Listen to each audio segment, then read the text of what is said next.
2026-এর বিধানসভা নির্বাচনকে লক্ষ্য রেখে বিজেপি একটা যে ইশতেহার তৈরির জন্য সংকল্প কমিটি তৈরি করেছে, সেখানে চেয়ারম্যান করা হয়েছে তাপস রায়।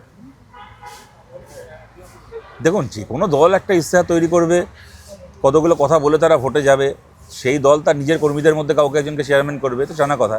বিজেপি যেহেতু নিজের যোগ্য লোকের অভাব পশ্চিমবাংলায়, গোটা বিজেপিটাই মোটামুটি পশ্চিমবাংলায় বিভিন্ন পার্টির ডাস্টবিন থেকে লোক কুড়িয়ে এনে করা, সেখানে তাপস রায়, যিনি কয়েক বছর আগে, আজ থেকে 1.5 বছর আগে অন্য দল করতেন, তৃণমূলের নেতা ছিলেন, তাকে দিয়ে ইশতেহার করতে হবে। ঠিক আছে, তাপস রায়কে নিয়ে ব্যক্তিগতভাবে বলার কিছু নেই। তাপস রায় অত্যন্ত সজ্জন মানুষ, শিক্ষিত মানুষ, এবং ওনার সম্পর্কে কোনো সেই অর্থে দুর্নীতির অভিযোগ কোনো কালেই ছিল না। বিজেপি একবার ওনার বাড়িতে ইডি পাঠিয়েছিল, তারপরে বিজেপি তাকে দলে নিয়ে নিল। আমরা কখনোই তাপস রায়কে আগ বাড়িয়ে কখনো মানে দুর্নীতিগ্রস্ত বা কোনো খারাপ কিছু কখনো বলতে যাইনি, কারণ তৃণমূলের মধ্যেও যে হাতে গোনা কয়েকজন ভদ্রলোক ছিলেন, তার মধ্যে তাপস রায় একজন।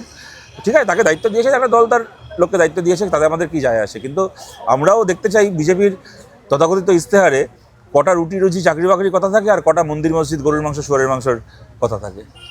মেকলিগঞ্জের জামালদহ তৃণমূলের বিধায়কের এলাকায় নাবালিকা ধর্ষণের ঘটনায় উত্তপ্ত হয়েছে। উত্তেজিত জনতার পথ অবরোধ, পাথর হামলা পুলিশের উপরে। উত্তরপ্রদেশ বা দিল্লিতে যখন ধর্ষণ হয় তখন তৃণমূল টুইট করে, আর মেকলিগঞ্জের ধর্ষণ নিয়ে এখন তো পুরো চুপ।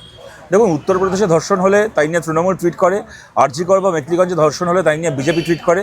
মুশকিলটা হচ্ছে তৃণমূল কখনো আরজিকর নিয়ে লজ্জিত হবে না, বিজেপি কখনো হাতরাস উন্নাও নিয়ে লজ্জিত হবে না।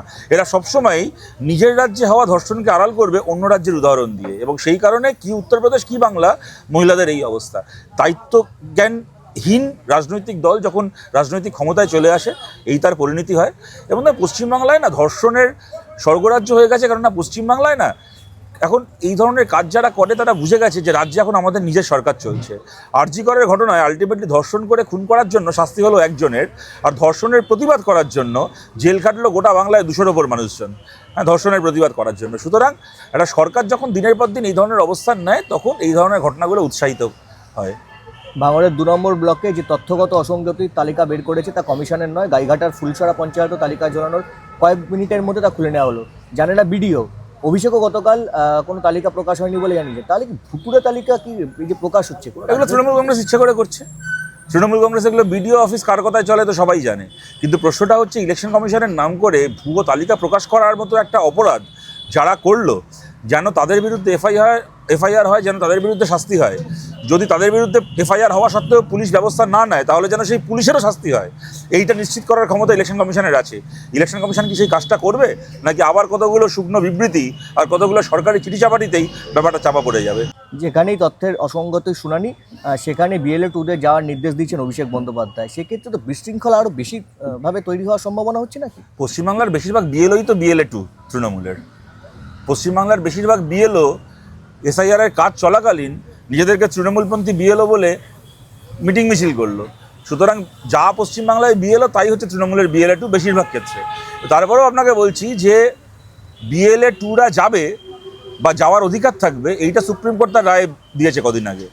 এইটার দরকার হতো না, সুপ্রিম কোর্ট এই রায়টা দিত না যদি এসআইআর প্রক্রিয়া স্বচ্ছভাবে চলতো। বিজেপির রাজনৈতিক হাতিয়ার হিসেবে ইলেকশন কমিশন এসআইআরকে কাজে না লাগাতো। যে সুপ্রিম কোর্টের কাছে এসআইআর নিয়ে এর আগে মামলা হয়েছিল বিহারের বেলা, এবং সুপ্রিম কোর্ট প্রথমেই বলে দিয়েছিল যে এটা ইলেকশন কমিশনের অধিকার, তাতে আমরা হস্তক্ষেপ করব না, এতটা অধিকার ইলেকশন কমিশনকে যে সুপ্রিম কোর্ট দিয়েছিল, সেই সুপ্রিম কোর্টকেই পরবর্তীকালে আবার বাংলায় এসআইআর নিয়ে এই মামলায় এতগুলো রায় দিতে হয়, ইলেকশন কমিশনকে এতগুলো নির্দেশ দিতে হয়। তার কারণটা কি?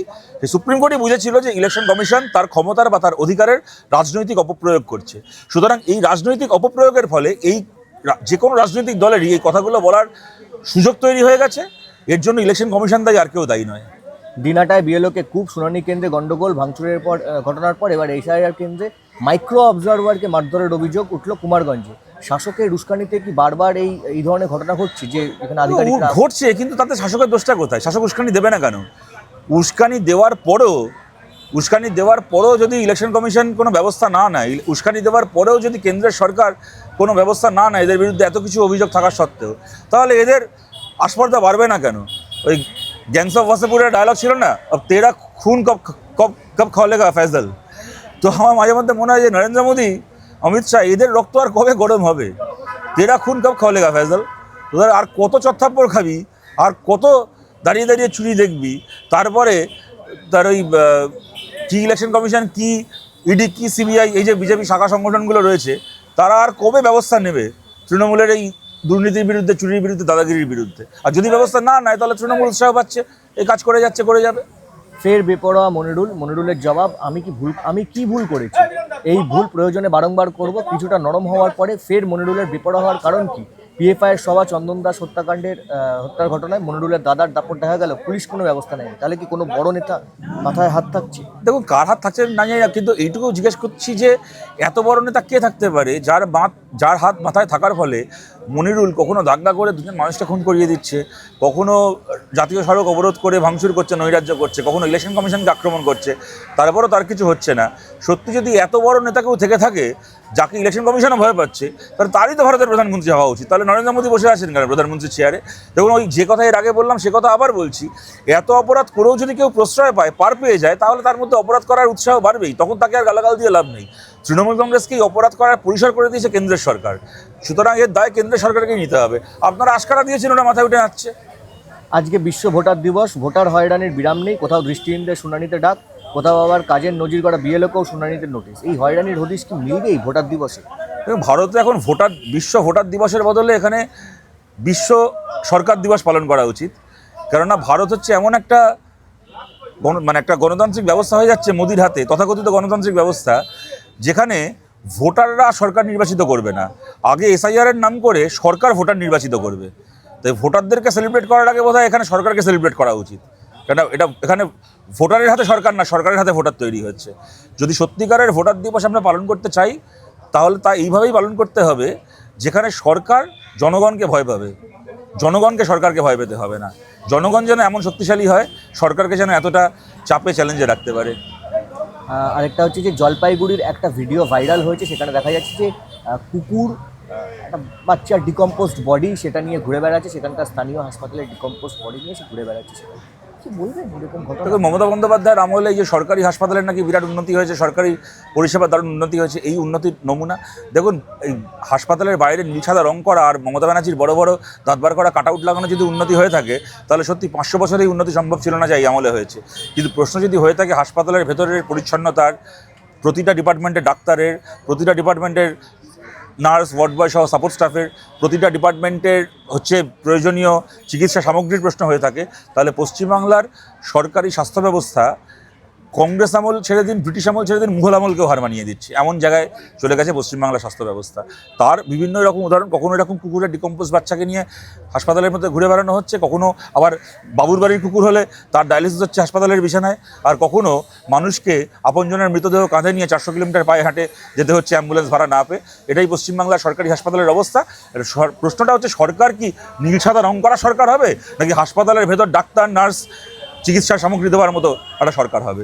আমরা অনুরোধ করছি, মানুষের কাছে আবেদন করছি, নীল সাদা রং করা সরকারকে সরিয়ে হাসপাতালের ভেতরের উন্নতি করবে যে সরকার, চিকিৎসা ব্যবস্থার উন্নতি করবে যে সরকার, সেই সরকারকে আপনারা আনুন।